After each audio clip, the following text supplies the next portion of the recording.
Louvado seja o nosso Deus. Meus irmãos, vamos abrir a palavra do Senhor. Primeira carta de João, capítulo 2.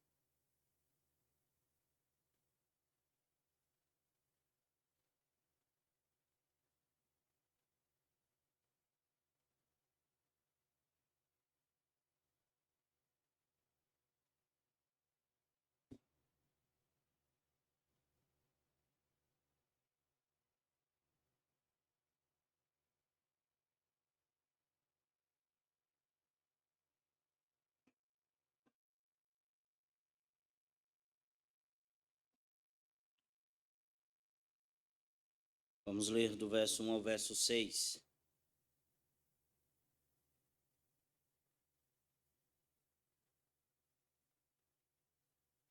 Filhinhos meus, estas coisas vos escrevo para que não pequeis.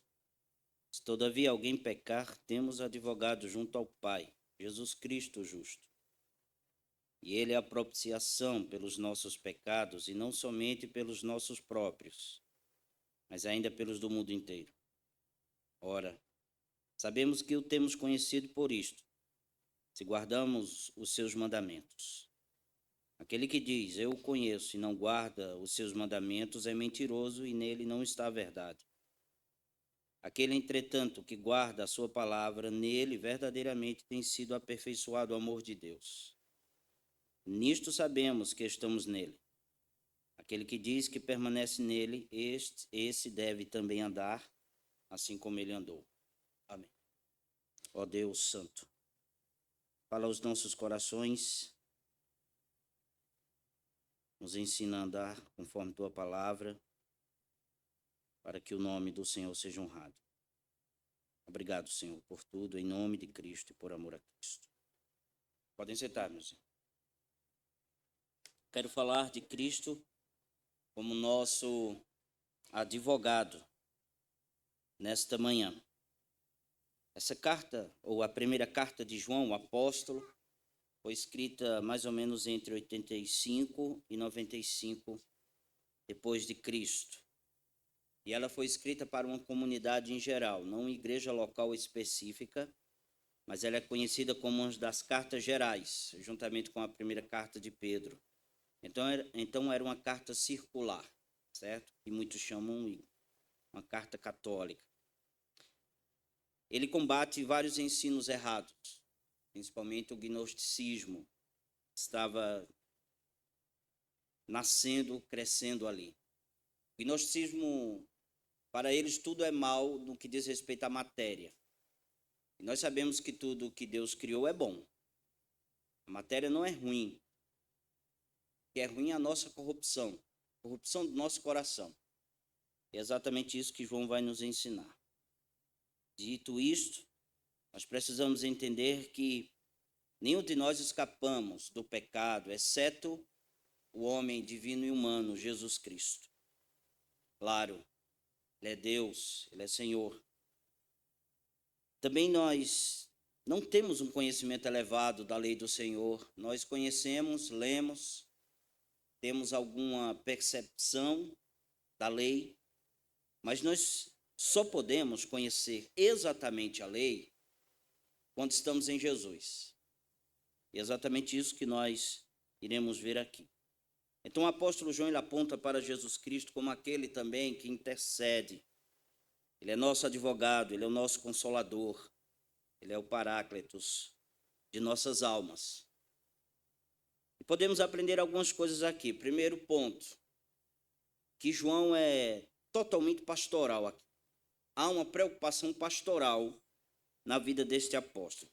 Depois dele ter falado o que ele falou no capítulo 1, ele inicia esse capítulo 2 dizendo o seguinte: filhinhos meus, estas coisas vos escrevo para que não pequeis. É interessante quando fazemos essa leitura, porque veja, filhinhos, eu escrevo essas coisas para que vocês não pequem, outra tradução pode dizer. Para que não pequeis. Seria necessário ele dizer isso. Logo no capítulo 2, verso 1, porque ele havia afirmado no verso 9 do capítulo 1, de que se confessarmos os nossos pecados, ele é fiel e justo para nos perdoar os pecados. E ele dizendo isso, e todos nós entendendo que quando pecamos, confessamos os nossos pecados, isso seria, para nós, tendo o entendimento errado, como uma válvula de escape para uma permissão de pecado em nossa vida. Vocês entenderam aqui? Ou seja, eu tenho uma vida pecaminosa, mas eu posso recorrer a Deus que me perdoa sempre que eu peque. Então ele diz, filhinhos meus, estas coisas estou escrevendo para que não pequeis. Ele tem em mente nos ensinar que nós devemos odiar o pecado. Nós iremos ver que ele não está ensinando aqui a perfeição. Todos nós falhamos, todos nós pecamos. Mas ele está dizendo, olha, eu odeio o pecado com uma ira santa, com a ira do Senhor.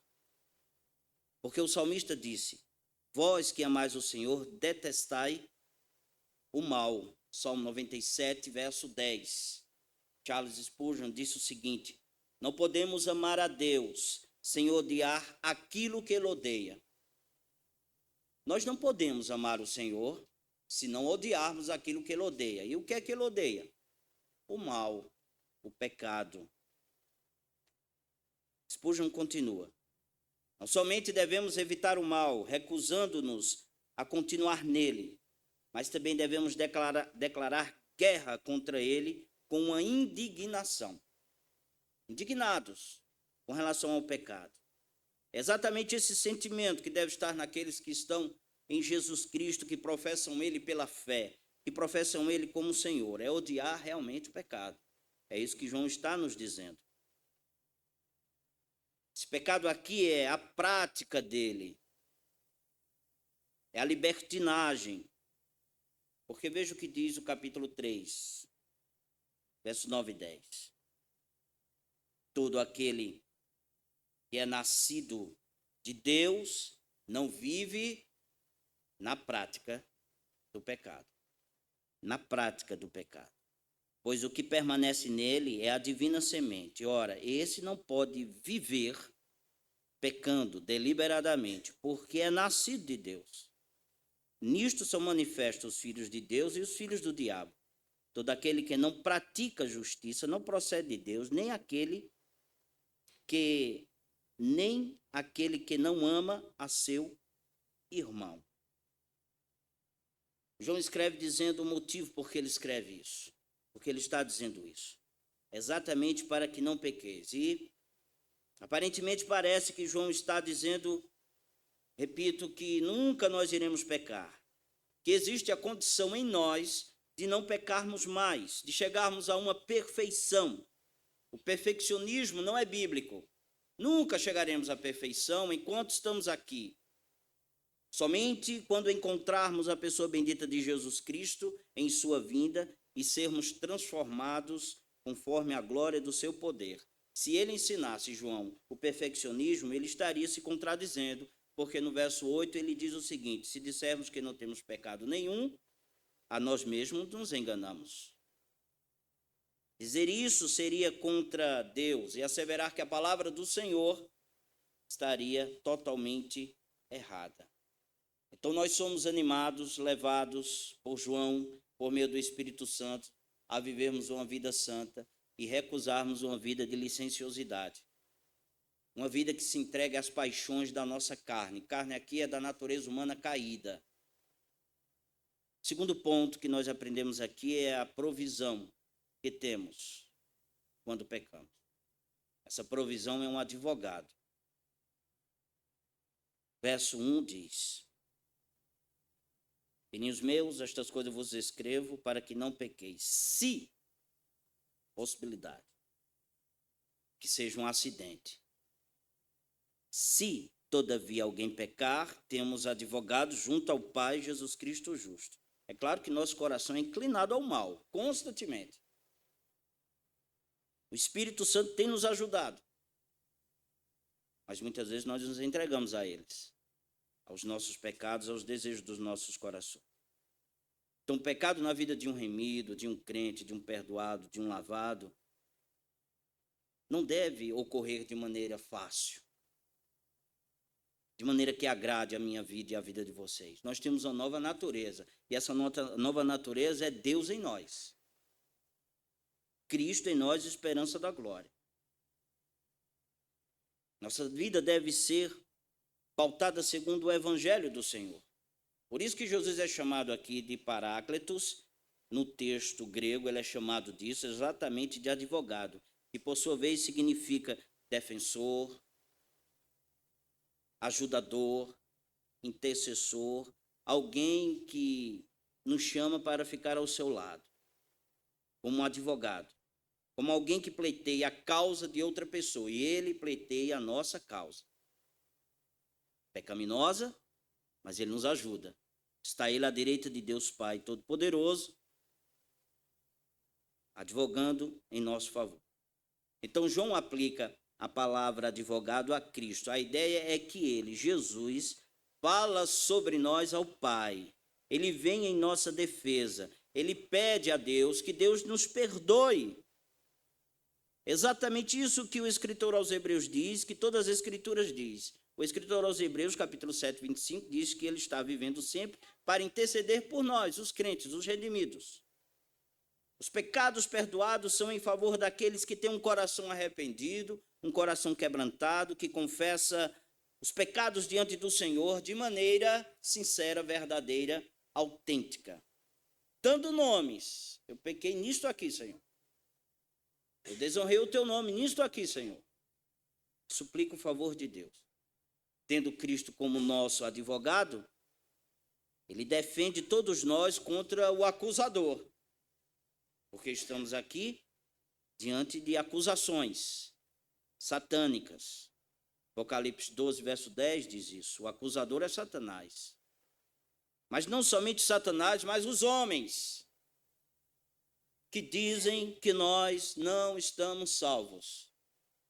E nós teimamos em dizermos que fomos justificados, perdoados, lavados diante do Senhor. Então ninguém pode nos acusar de que não fomos salvos, porque nós temos um advogado que diz que fomos salvos. Essa salvação veio dele. Satanás agora não pode, de maneira nenhuma, acusar homens, mulheres, como ele fez ao longo da história antes de Cristo, de algo incompleto em nossa vida, porque Cristo completou a salvação através do seu sacrifício. O sacrifício de Cristo foi plenamente cumprido, feito e realizado. A completa satisfação de Deus contra o pecado foi realizada. Cristo subiu ao céu. Ele ressuscitou dos mortos e está à direita do Senhor. Por isso a palavra nos diz: quem tentará acusação contra os eleitos de Deus? É Deus quem justifica. Meus irmãos, é Deus, o Criador e o Redentor, quem nos justifica. Quem é que pode abrir a boca para acusar? Mas tem quem abra. É ousadia. Deus é quem nos justifica. Observemos que o apóstolo escreve que temos advogado junto ao Pai. Não é isso? Junto ao Pai. Quando cremos, nós entramos na família do Senhor. Fazemos parte de sua família. Temos Cristo como nosso irmão primogênito e temos Deus como nosso Pai. Entramos nesta família. Então nós temos um advogado junto ao Pai. Um advogado que perdoa, intercede pelos filhos de Deus, que são perdoados cotidianamente, sempre, que acidentalmente se envereda pelo caminho do mal. E que suplica de maneira arrependida, dizendo: Senhor, eu preciso do teu perdão, tu és o meu Pai, o meu Senhor, o meu Redentor, o meu Criador, eu preciso de perdão. A pessoa que crê em Jesus já tem a vida eterna, não entra em juízo, mas passou da morte para a vida. João 5, verso 24. Por este motivo, nós temos Deus como nosso Pai. E tendo Ele como nosso Pai, nós falamos: Pai, perdoa meu pecado. Uma vez justificado o pecador por Deus, que é juiz, Senhor sobre nossa vida, nós entramos nessa família e temos um relacionamento pessoal com o Senhor. pessoal com o Senhor. Se pecar, nós não precisamos ser mais justificados, pois já fomos. É filho de Deus, todos nós somos filhos do Senhor. E Ele nos perdoa. Como um pai ofende, como um filho ofende um pai, nós somos perdoados. Embora cometamos pecados acidentais e sejamos acusados, seja por quem for, Cristo será sempre o nosso advogado.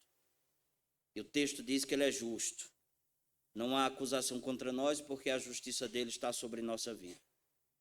A justiça de Cristo está sobre nós. Como pecadores, temos o melhor ajudador possível. O melhor. Pois Ele é justo. Ele é perfeito. Em sua natureza humana, em sua natureza divina, claro, Ele é o nosso Senhor e Redentor. Ele ajuda em nossas fraquezas, Hebreus 4, verso 15. Ele salva-nos, Ele é nosso intercessor, Ele também é o Messias de Deus, o Cristo ungido do Senhor, que cumpriu todas as exigências da lei em nosso lugar. Portanto, o título de justo é justo para o Cristo. Ele nos representa nesse tribunal. Mas também nós temos provisão, e essa provisão vem por propiciação. Porque o verso 2 nos diz o seguinte: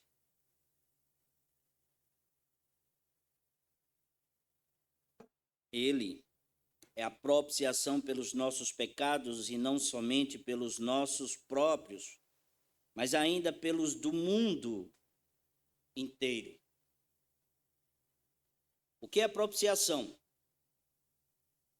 A palavra grega traduzida aqui como propiciação, ela está relacionada à palavra propiciatório, que está descrito no Pentateuco e também em Hebreus capítulo 9, verso 5.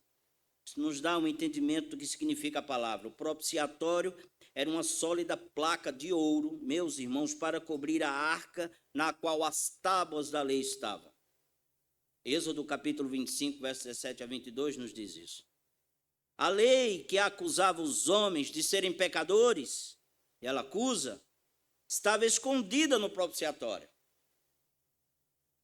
Essa é uma ilustração de como Cristo, pela sua morte, pelo seu sacrifício, escondeu a lei de acusação contra nós na sua morte.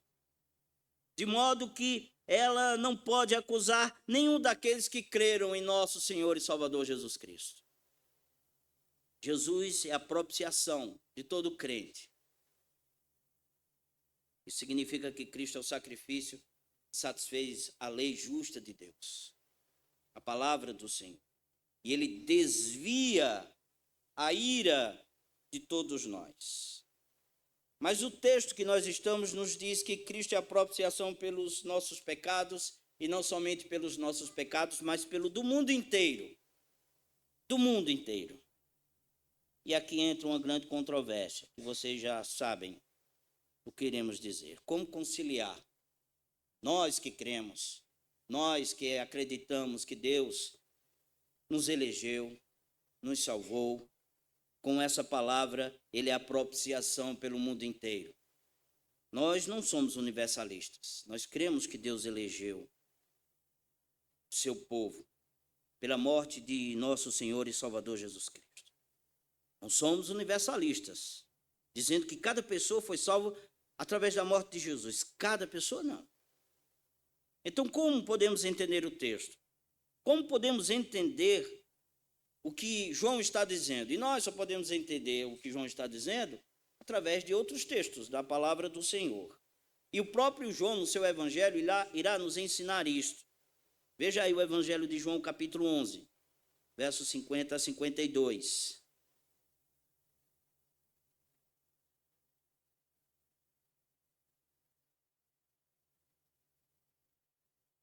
A fala aqui, verso 50, é de Caifás, o mesmo que acusaria Jesus. Mas ele profetiza, gente. Ele profetiza. Ele diz algo da parte de Deus. Ele diz o seguinte, veja, e depois dele falar, João vai fazer um comentário. verso 51 e 52. O que Caifás diz. Veja. Ele diz assim: nem considerais que vos convém que morra um só homem pelo pecado do povo, Israel. Bota em mente, Israel aí.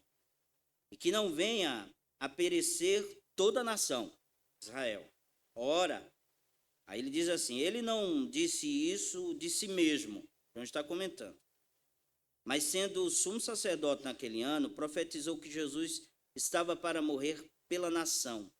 E não somente pela nação, mas também para reunir em um só corpo os filhos de Deus que andam dispersos em todo o mundo. Outras nações. Isso que ele é salvador de todo mundo. Porque ele tem eleito em todas as nações. E ele vai reunir os eleitos em um só corpo. É o que ele está dizendo. Há filhos de Deus espalhados por todo o mundo. Estes são as ovelhas, aquelas que o Pai deu ao seu Filho e trará de maneira irresistivelmente a Jesus. É isto. Jesus morreu para reunir estas pessoas em um único rebanho. A ideia é a mesma do capítulo 10 do Evangelho de João, verso 15 e 16, quando diz: dou a minha vida pelas ovelhas. Ainda tenho outras ovelhas, não desse aprisco, Israel. A mim me convém conduzi-las, elas ouvirão a minha voz, então haverá um rebanho e um pastor. A palavra reunir no capítulo 11, mencionado, é a mesma de conduzir aí no capítulo 10. Ambas as palavras compõem o propósito divino de Deus para levar o seu povo à cruz. Cristo não morreu para tornar isso possível. Deus, em Cristo Jesus, em Cristo, morreu exatamente para estes eleitos, para aqueles que Deus havia elegido. É isso que também o próprio João diz no capítulo 5 de Apocalipse, verso 9, quando fala da glória de Cristo, do esplendor de Cristo, onde todos estão louvando o seu nome, diz o seguinte: digno és de tomar o livro, de abrir os selos, porque foste morto, e com o teu sangue compraste para Deus os que procedem de toda tribo, língua, povo e nação. De acordo com João 10,16, João está dizendo que a morte de Cristo comprou os seus eleitos de todos os lugares. Exatamente o que o texto está nos ensinando. Quarto lugar, esse advogado nos faz conhecer a Deus. Veja o que diz do verso 3 ao verso 6. Ora, sabemos que o temos conhecido por isto, se guardamos os seus mandamentos. Aquele que diz, eu o conheço, e não guarda os seus mandamentos, é mentiroso, e nele não está a verdade. Aquele, entretanto, que guarda a sua palavra, nele verdadeiramente tem sido aperfeiçoado o amor de Deus. Nisto sabemos que estamos nele. Aquele que diz que permanece nele, esse deve andar assim como ele andou. Nosso Senhor e Salvador Jesus Cristo, nosso advogado, o justo, ele nos aconselha aqui, por meio da palavra, a conhecermos o Pai. A heresia gnóstica, no tempo do apóstolo, dizia que o conhecimento de Deus através de uma elite de pessoas era que deveria conhecer o Senhor. João não diz isso. João diz que todos aqueles que creram conseguem conhecer o Senhor intimamente. Ele diz, eu toquei o verbo, ele era carne, ele manifestou-se, está no capítulo 1, verso 1 e 2. Significa que eu conheci exatamente ele. Os apóstolos tocaram nele, em Jesus. Nós podemos conhecer ele. Jesus Cristo, como nosso advogado, nos faz conhecer o Pai, nos dando direções morais. Veja, direções morais para conhecê-lo. E essa direção ou direções morais, elas podem ser descritas como positivas, negativas, objetivas e afirmativas. Vamos ver cada uma delas. Em primeiro lugar, conhecer o Senhor moralmente pela sua graça, de maneira positiva, está no verso 3. Ora, sabemos que o temos conhecido por isto, se guardamos os seus mandamentos.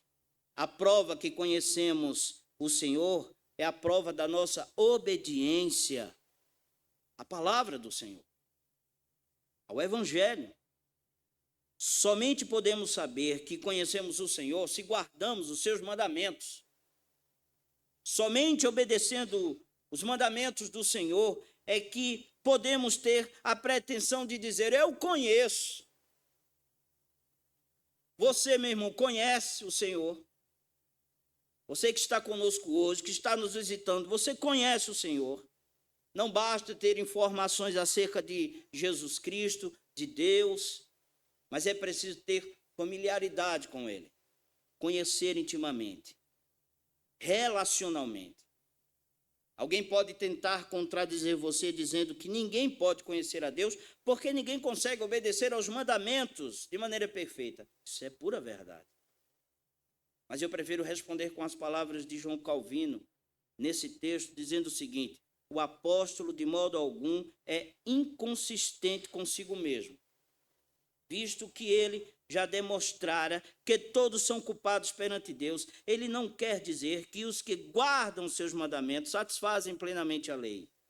Tampouco se pode achar no mundo tal exemplo, senão que devem esforçar-se, segundo a capacidade da debilidade humana, a formar sua vida conforme a vontade de Deus. Pois sempre que a Escritura fala da justiça dos fiéis, ela não exclui a remissão dos pecados, senão que, ao contrário, começa com ela. Isso significa: eu só posso conhecer o Senhor e obedecer os seus mandamentos depois que eu fui resgatado. É exatamente isso que João nos ensina. A palavra guardar, tereim, expressa a ideia de vigilância, uma vigilância atenta à obediência. Vigilância sempre que, por arguido, esteja pronto a obedecer. Quando você ler as Escrituras, quando o Espírito Santo falar com você, levar pelo poder dele impulsos ao seu coração a abandonar o pecado, você deve prontamente obedecer. Quando você ler as Escrituras, quando você está ouvindo o sermão, que aquele sermão toca seu coração de maneira que você deve abandonar o seu pecado, eu preciso estar prontamente desejoso de abandonar isso e obedecer. A palavra guardar significa exatamente isso. Vigilância, meus irmãos, vigilância. Se a parte positiva, a parte negativa está no verso 4. Quando diz: aquele que diz eu conheço e não guarda seus mandamentos é mentiroso e nele não está a verdade. Aquele que diz que conhece o Senhor, mas não sente nenhum tipo de desejo de obedecer os seus mandamentos, é como um ator diante dos homens, usando uma máscara de piedade. Quer mostrar sua bondade, mas está totalmente despido diante do Senhor, de justiça, de bondade. As pessoas fazem afirmações que conhecem o Senhor, mas não guardam os seus mandamentos. João diz que essa pessoa é mentirosa, não tem caráter. É uma pessoa de conduta errante, que se opõe à verdade. Essa é a parte negativa. A parte objetiva está no verso 5. Aquele, entretanto, que guarda a sua palavra, nele verdadeiramente tem sido aperfeiçoado o amor de Deus. Nisto sabemos que estamos nele. Nesse verso 5, meus irmãos, João, o apóstolo, nos dá o objetivo de guardarmos os mandamentos do Senhor. O objetivo, que é o aperfeiçoamento no amor de Deus em nossa própria vida. O amor de Deus aperfeiçoado em nossa própria vida. Quanto mais obedecemos, mais o amor de Deus se aperfeiçoa em nossa vida. É isso que ele está dizendo.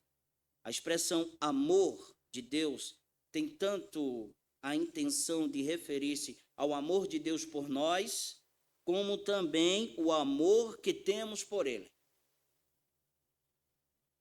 A frase amor de Deus está registrada em vários pontos da carta.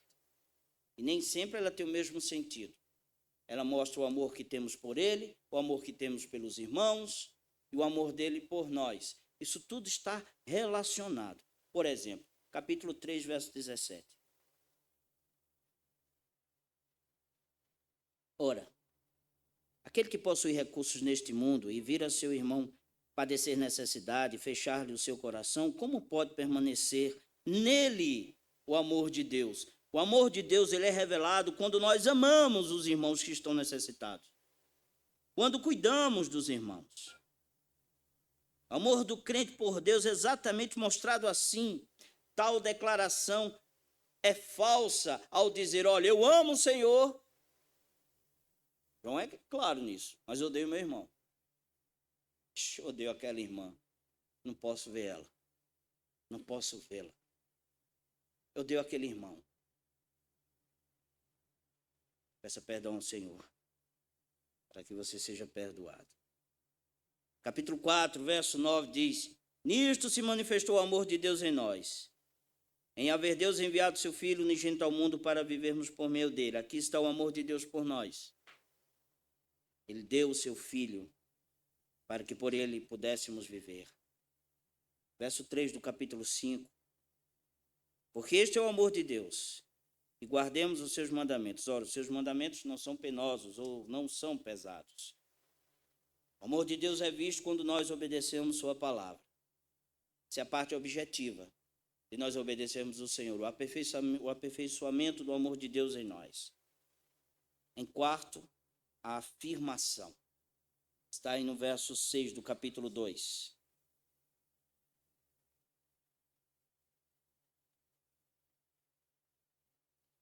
Aquele que diz que permanece nele, esse deve também andar assim como ele andou. Ora, uma vez que afirmamos que permanecemos em Cristo Jesus, esse andar como ele andou deve ser a nossa vida. Sempre. Não podemos ter um cristianismo hipócrita, pondo aquilo que o Senhor ordenou para nós em xeque. Deus pede que obedeçamos a Ele e devemos fazê-lo para a glória do seu nome. A palavra aí, permanecer em Cristo, aqui na carta de João, é mesmo que crer nele. Crer no Senhor.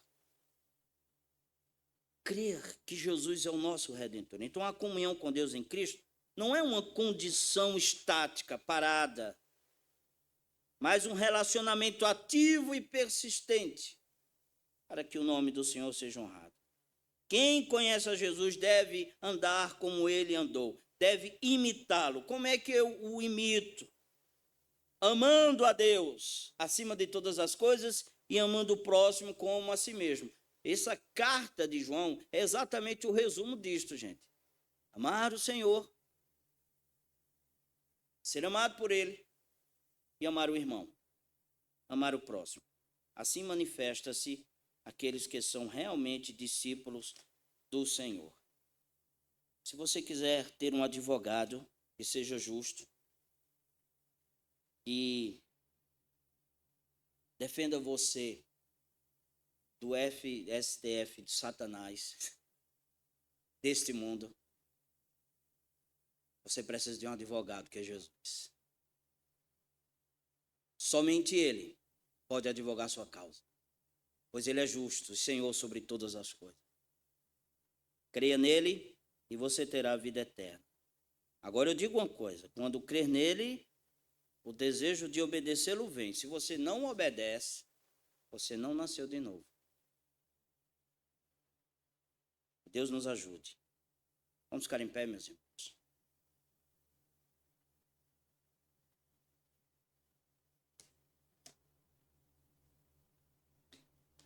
Deus, em nome do Senhor Jesus Cristo e pelo poder dele, nós oramos diante do Senhor agradecidos pela adoração matutina ao Senhor.